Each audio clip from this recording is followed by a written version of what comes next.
it's May.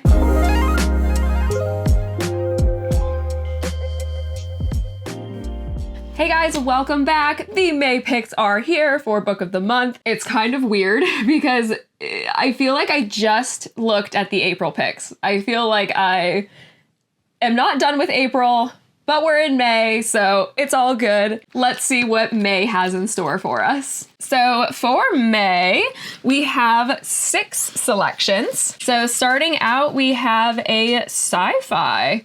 I feel like sci-fi is not a popular choice for Book of the Month, so that's pretty interesting. Ministry of Time to debut. Having trouble finding the love of your life? Have you considered that you might be looking in the wrong century? Okay, so I have heard nothing about this book. I haven't even seen the cover or anything, so this is new to me. Romance, love that. Emotional. I could either have or not have the emotional. I feel like I'd be happier if there was not emotional, but movie-ish, that's interesting, and salacious. In the near future, a civil servant is offered the salary of her dreams and is shortly afterward told what project she'll be working on. A recently established this sounds a little like woof. A recently established government ministry is gathering expats from across the history to establish whether time travel is feasible for the body, but also for the fabric of space-time. She's tasked with working as a bridge, living with, assisting, and monitoring the expat, known as 1847, or Commander Graham Gore. Commander Graham Gore at your service, ma'am. As far as history is concerned, Commander Gore died on Sir Franklin's doomed 1845 expedition to the Arctic, so he's a little disoriented to be living with an unmarried woman who regularly shows her calves, surrounded by outlandish concepts such as washing machines, Spotify, and the collapse of the British Empire. But with an appetite for discovery, a 7-a-day cigarette habit, and support of a charming and chaotic cast of fellow expats, he soon adjusts. Over the next year, what the bridge initially thought would be, at best, a horrifically uncomfortable roommate dynamic, so is this like roommates to lovers, evolves into something much deeper. By the time the true shape of the ministry's project comes to light, the bridge has fallen haphazardly, fervently in love, with consequences she could have never imagined. Forced to confront the choices that brought them together, the bridge must finally reckon with how and whether she believes what she does next can change the future. It's a time travel romance, a speculative spy thriller, workplace comedy, and roommates to lovers, hello. Science fiction romance. Interesting combo. Not a huge science fiction fan, huge romance fan.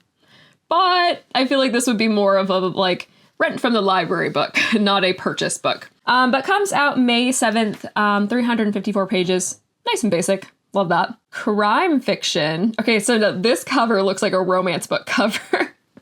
This looks like it should be like a dark romance book. Middletide by Sarah Crouch. It's a debut and an early release. Tensely atmospheric story about a failed writer's uneasy return to his hometown is steeped in the natural world. Slow build. Don't love that. Non-linear timeline. Love that. Writer's life. Meh. And nature. Nature's good. The lifeless body of Dr. Aaron Laundrie is found hanging from a tree. Okay. On the property of prodigal son and failed writer Elijah. Sheriff Jim's initial investigation points to an obvious suicide, but upon closer inspection, there seems to be clues of foul play when he discovers that the circumstances of the beautiful doctor's death were ripped straight from the pages of Elijah's own novel. Out of money and motivation, 33-year-old Elijah returns to his empty childhood home to lick the wounds of his writing career. Hungry for purpose, he throws himself into restoring the ramshackle cabin his father left behind and rekindling his relationship with Nikita, the extraordinary girl from the nearby reservation whom he betrayed but was never able to forget. As the town of Point Orchards turns against him, Elijah must fight for his innocence against an unexpected foe who is close and cunning enough to flawlessly frame him for murder in this literary thriller that seeks to uncover a case of love, loss, and revenge. I feel like the cover is better than the description. It's short though, 288 pages, so that's nice. Also comes out June 11th, so it is an early release. I love that. It says it's perfect for fans of All Good People Here, which I hated. I did not like that book. I think that book made my worst list of like, what year would that been? Like 2022, I think is when it came out. Hated that book. And Where the Crawdads Sing, it was okay. I didn't love it either. So probably doesn't sound like my kind of book. Mystery. The Return of Ellie Black. Missing girls and small town secrets are not the only things hiding in the woods of this Pacific Northwest outpost. Multiple viewpoints, feminist, puzzle, and unsettling. I like the little unsettling guy. He's like, all right, Detective Chelsea, your life is turned upside down when she gets the call that Ellie Black, a girl who disappeared years earlier, has resurfaced in the woods of Washington State. But Ellie's reappearance leaves Chelsea with more questions than answers. It's been 20 years since Detective Chelsea's sister vanished when they were teenagers. But ever since she's been searching for signs, closure, other missing girls, the happy endings are rare in Chelsea's line of work. Local teenager Ellie Black, who disappeared without a trace 2 years earlier, has been found alive in the woods of Washington. But something's not right with Ellie. She won't say where she's been, who she's protecting. It's up to Chelsea to find the answers. She needs to get to the bottom of what happened to Ellie, for herself, for the memory of her sister, but most likely for the next girl who could be taken, who, unlike Ellie, might never return. 4.22, that's good. Comes out May 7th, 320 pages. I don't know, it's called a mystery, but it sounds like a thriller. Mystery thriller. 5 Broken Blades. It's a fantasy. Okay. 5 killers unite for a high-stakes quest to topple an unkillable king in this bloody, exhilarating fantasy adventure. 400 plus pages.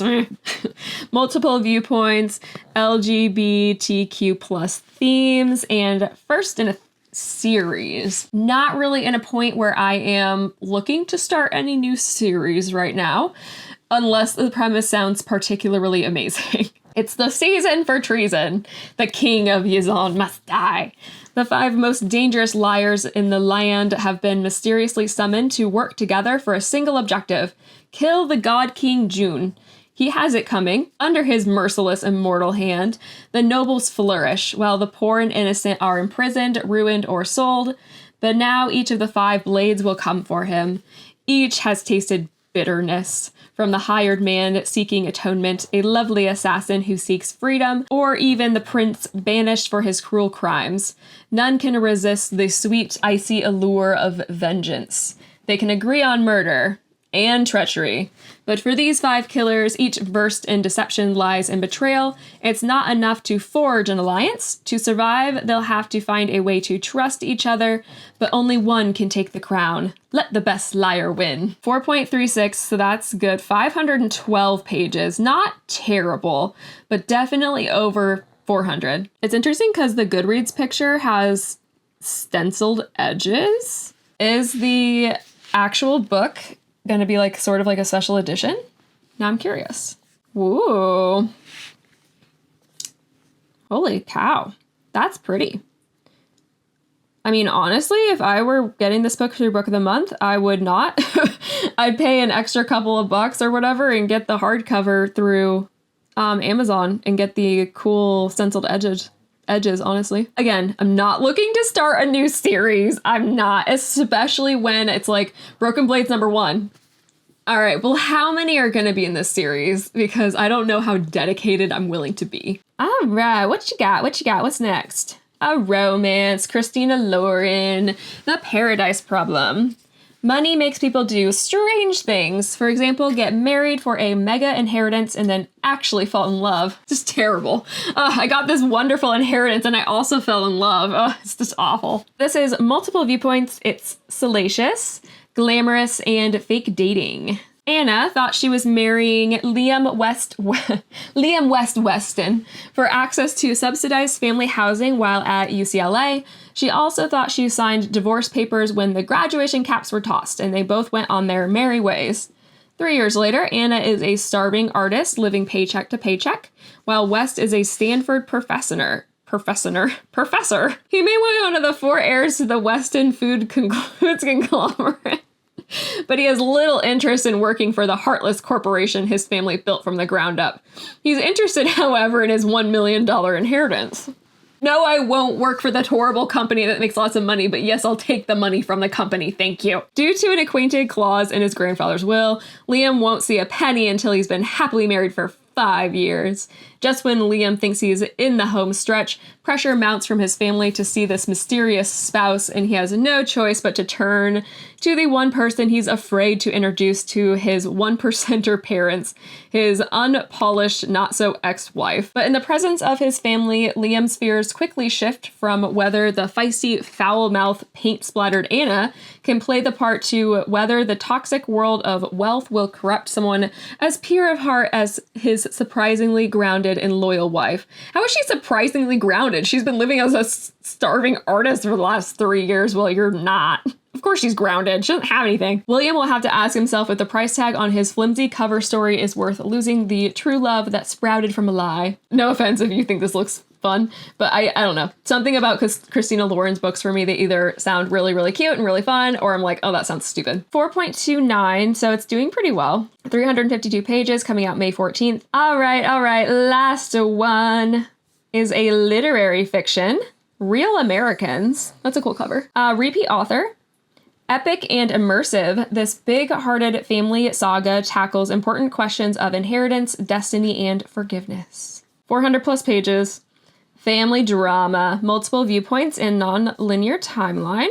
Okay, so Y2K in New York City when 22-year-old Lily Chen is an unpaid intern at Slick Media Company meets Matthew. Matthew is everything Lily's not.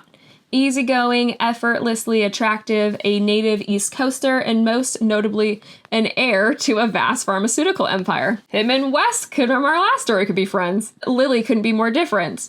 Flat broke, raised in Tampa, only child of scientists who fled Mao's Cultural Revolution. Despite all this, Lily and Matthew fall in love. In 2021, 15-year-old Nick Chen has never felt like he belonged in the isolated Washington Island where he lives with his single mother, Lily. He can't shake the sense she's hiding something. When Nick sets out to find his biological father, the journey returns to threaten more questions than answers. All right, Real Americans, 4.18, 416 pages, not bad. Came out today on April 30th. So that's it for our main picks. Not gonna lie, I'm not feeling it. This is an easy skip month for me. Not gonna lie. There's nothing I'm even like petering on. All right, so that's it for May. Not gonna lie, I'm kind of disappointed. Like I said, I'm not gonna be getting any of these. I'm not interested in any of them. If I do want to read them, I'll just get them from the library. I'm trying to be very, very choosy and picky with what I'm purchasing these days. So, yep, I'm just gonna skip this month and see what next month has in store for us. But if you are excited by any of these options, let me know in the comments below. I want to know what you picked for your box. So as always, thanks so much for watching. I really appreciate it. Don't forget to like, comment, and subscribe, and we'll see you next time. Bye.